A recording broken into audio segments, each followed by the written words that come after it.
everyone is talking about Crimson Desert like it's the next coming of Jesus. And don't get me wrong, because it 100% obviously is. I am one of those people, in fact. But not a lot of people know about something even bigger. That's right, there is something bigger on the horizon, and it is called Wayward Realms. I have not covered this too much, but I have a little bit. And Wayward Realms is gonna be twice as big when finished, if finished, than Crimson Desert. Wayward Realms will have so much things to do in it, but granted, there is one giant but. I personally think Wayward Realms currently looks real and has a lot of potential, but it is not finished, and it is not at a state where we can say, "Oh yeah, this thing is gonna happen," and there are no red flags. There are red flags, lol. Red flags. What hard words, English, I know, surrounding this game. But I do think there's a lot of things that we can look forward to, because currently it looks like this thing is more happening than not. Throughout history, certain games have pushed the open world formula forward. The Witcher 3 redefined side quests in 2015, Red Dead Redemption 2 raised expectations for living worlds, and Kingdom Come Deliverance 2 set a new bar for immersion, but a new RPG is attempting... Also, Kingdom Come Deliverance 2 set a completely new bar for propaganda. And wokeness. Don't forget, boys, I hate Kingdom Come Deliverance 2. Valver is a liar.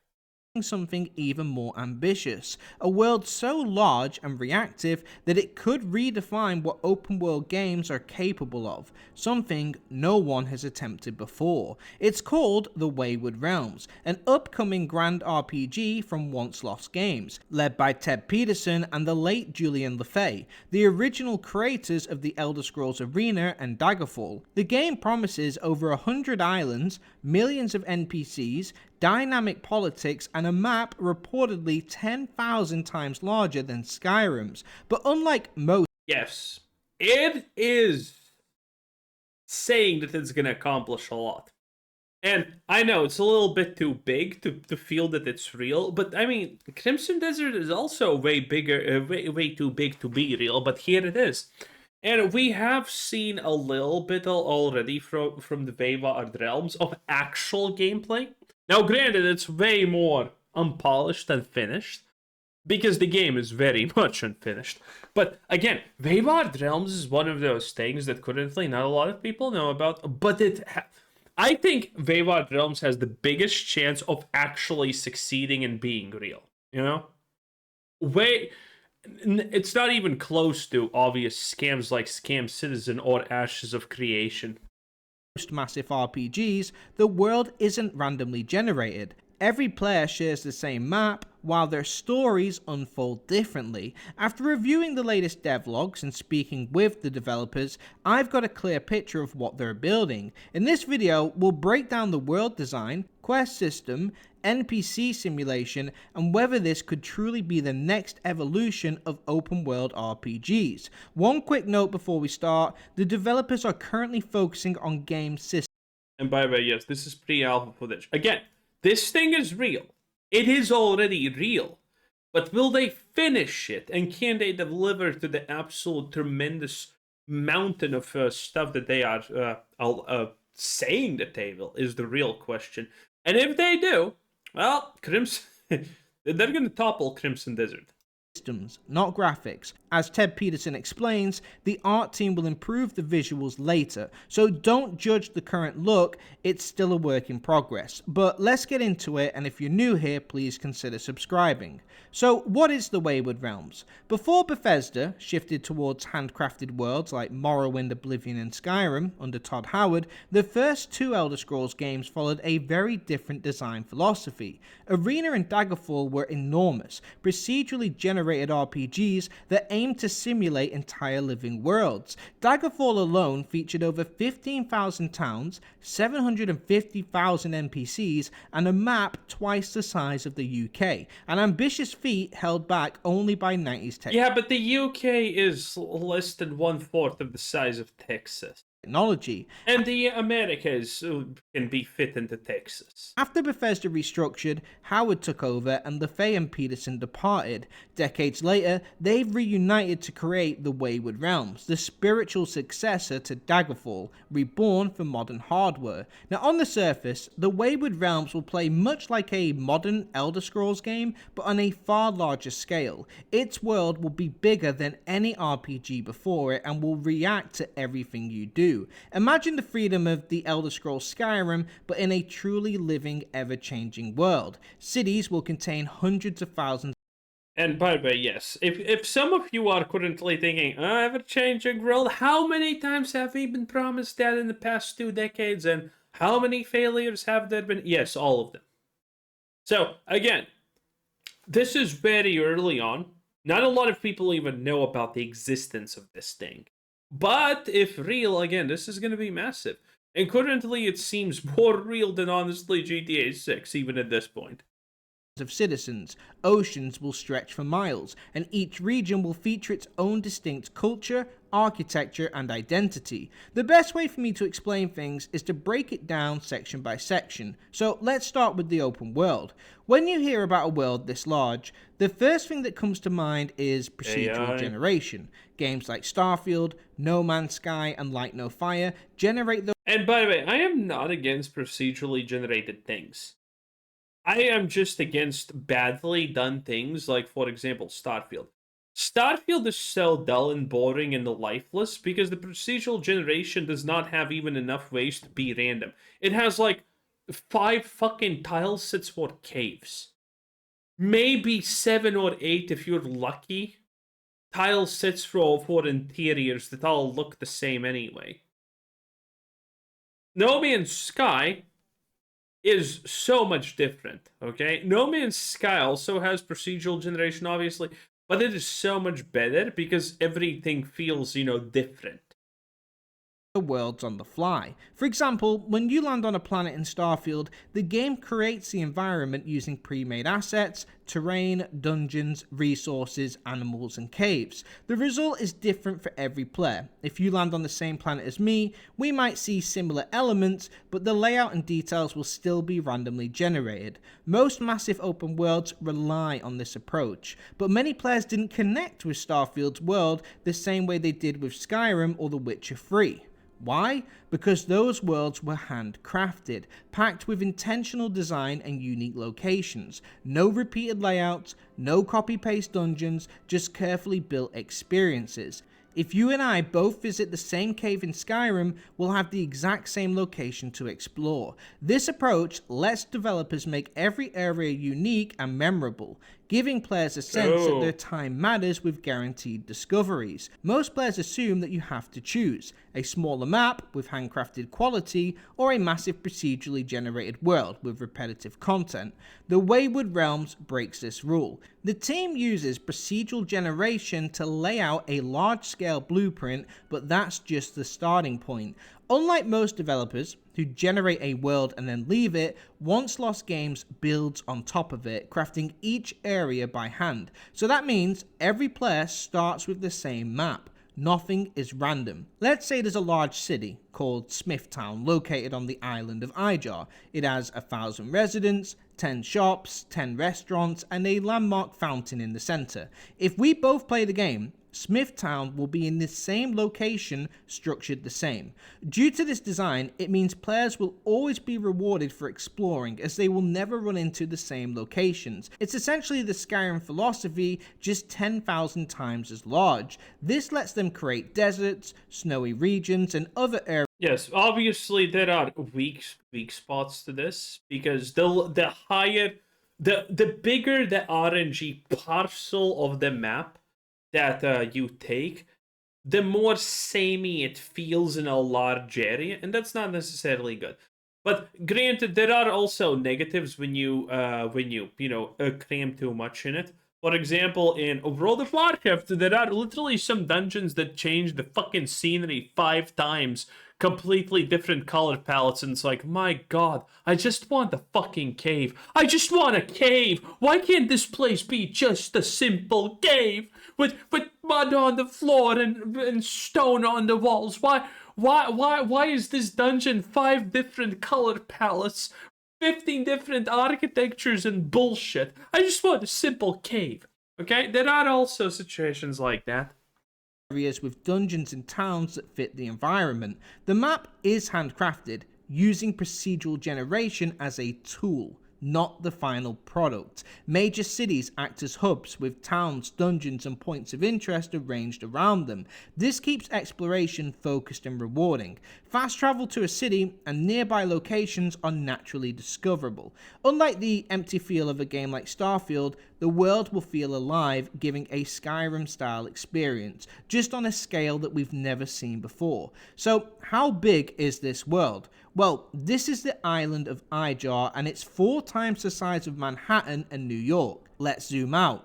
Yeah, it's literally a small island of a much larger world. Insane, right? No game has ever attempted to make a world this large in this format before. So what's in the world? Let's start with towns. Due to the procedural tools they are using, this allows them to make towns and cities of all scales. It could be a small hamlet with just a few residents, or it could be a massive city with the scale of New York with hundreds of thousands. Yeah, again, we already saw this footage, and again, this is real in-game footage. This is what they can currently do.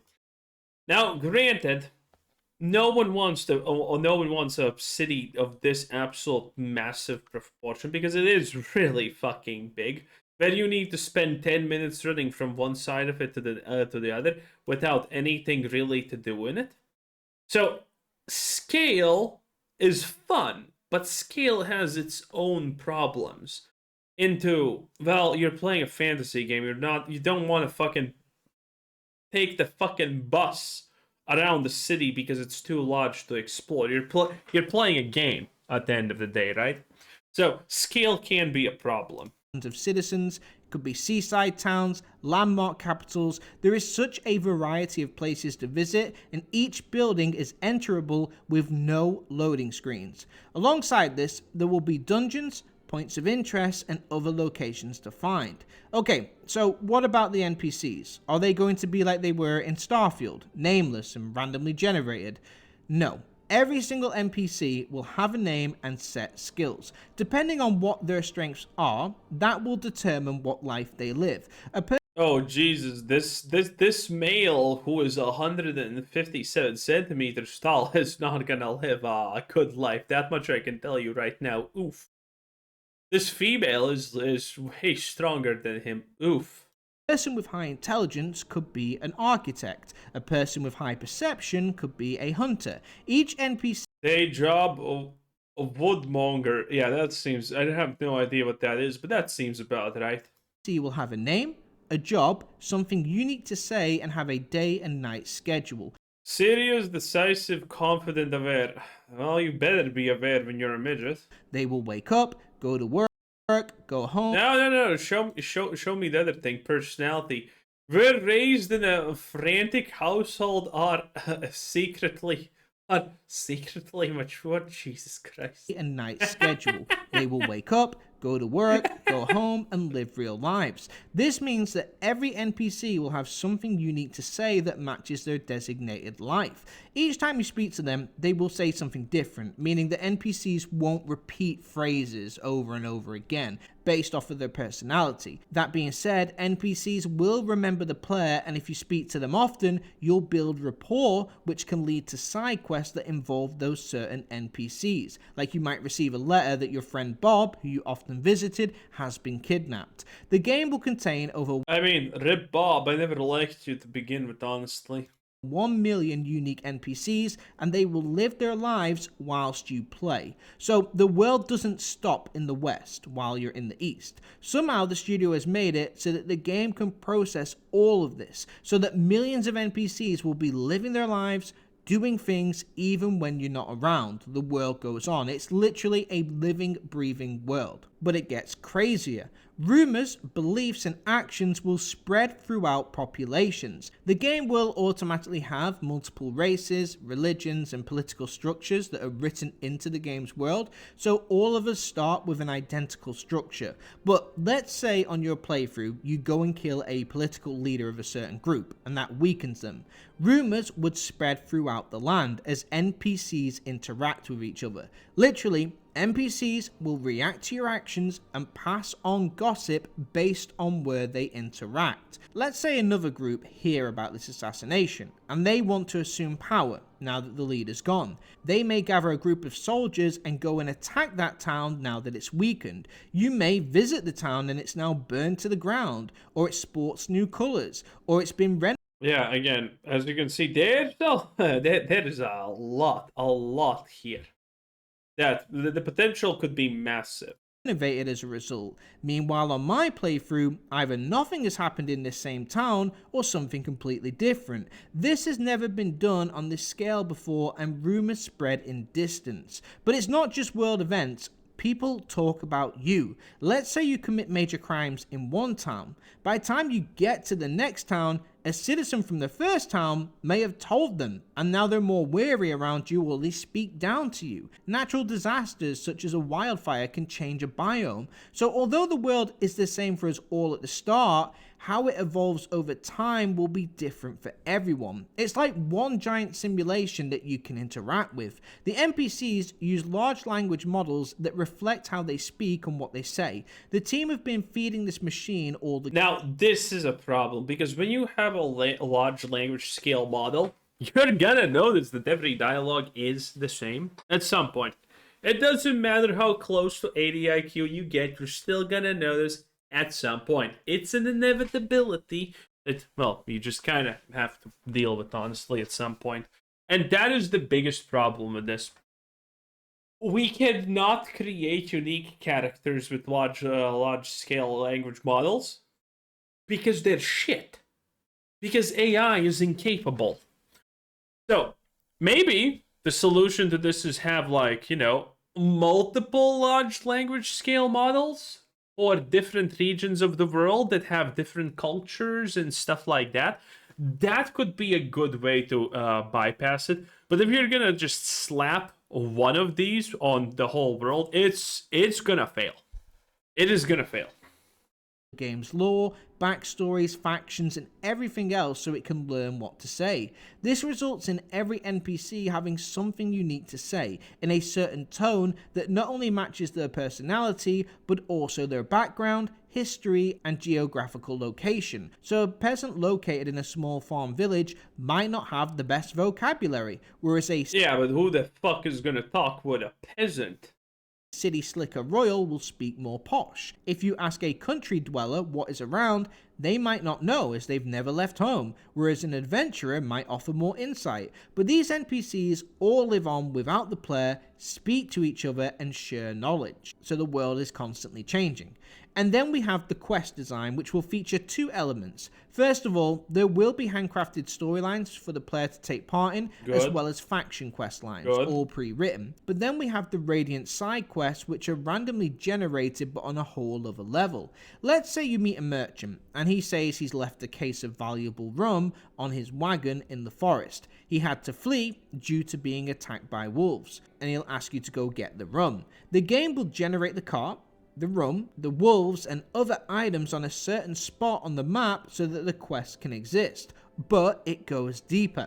Let's say the player visited this same part of the woods earlier and was chased by bears. Well, the program will know this, and whilst generating the cart, the rum, etc., it will now generate wolf corpses and living bears to reflect the player's recent interaction. Or let's say the player gets this quest and chooses to delay visiting the cart. Well, the game goes on. You may run into some thieves and you can tip them off about where the rare rum is, and they'll now go to this spot. You might visit later to find either bear corpses or thief corpses, depending on who won.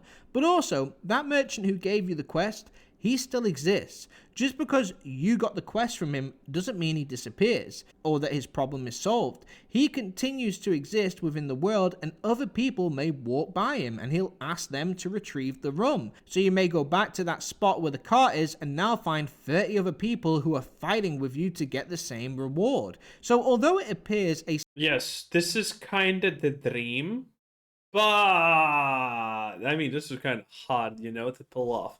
Needless to say. But again, this is why I said that the ambition here is massive, absolutely massive. simple get the rum side quest, in reality, it could turn into over 100 different scenarios. Quests from NPCs will also be generated based on the playthrough, taking into account things like what the player's skills are, which factions they're allied with or enemies with, which NPCs they've recently talked to, and any potential effects from a recent world event. So it makes it feel a lot more relevant to the player rather than just some random quest. And finally, we have the dungeons, which, like the world, will be procedurally generated but following human commands. Dungeons will all have a planned layout and different aesthetics. So dungeons found in the desert will have a tomb-like appearance, whereas a cave found in the snowy hilltops will look more like an ice cavern from Skyrim. The developers use a wave function collapse for the dungeon generation, which allows for every single dungeon to have its own unique layout. No copy. Wave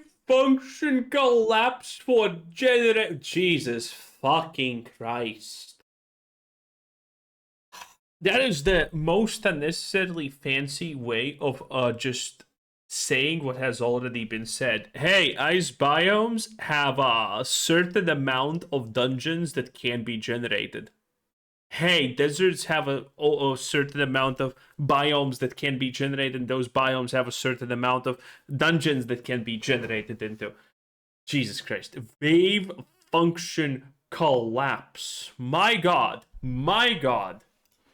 Furthermore, enemies inside the dungeons can be spawned depending on several factors, such as what type of dungeon it is, the region and the climate, the nearby factions that control the area, or the results of a world event. Even if they are sharing the same themes and building blocks, they will not be built to the same floor plan, which adds a lot of uniqueness to each one. As a result of this design, every dungeon should feel completely different from one another.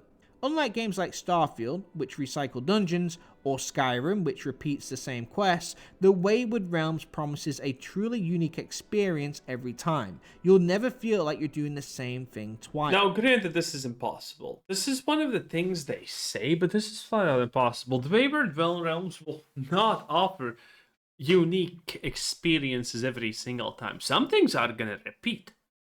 If you're gonna make something like this and your plan is to make it that grand, some things are gonna repeat. Because not everything can be unique when the point is to generate to be on this large of a scale. So you're gonna run into things that repeat or feel extremely similar but count as unique still. But anyway, you see what I mean? The ambition is here, and I mean the game exists on some level. So it's still extremely far, obviously, to talk about it being a real thing. I think that's why people are not picking up on it. But I mean, the Wayward Realms is we're gonna talk about it more sooner or later. Anyway, that was ABB Gaming 10 out of 10. Bye.